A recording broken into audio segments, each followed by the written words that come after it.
এই যে বন্ধুরা গর্তটা দেখাও,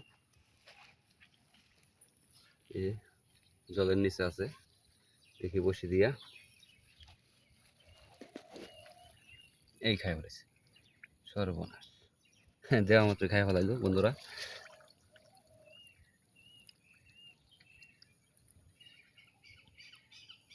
পেটে খুব খিদা, এই যাইসা করছে। আহারে আদার নিয়ে গেল, এখন তোর আদার নাই, যতটুকু আছে এটাই দিই, দেখি কি অবস্থা, এটুকুই দিই, দেখি আদার নাই আর। এই খেয়ে বেড়াইছে বাজিস, চালাক প্রচুর চালাক। এই যে বাইজা বসছে বন্ধুরা, এবার বাবু যাইতে পারবা না, এবার আর মাপ নাই। এই যাইসা পড়ছে। ধন্যবাদ ভিডিওটা দেখার জন্য, সাথে থাকার জন্য। ভালো লাগলে শেয়ার করে দিবেন।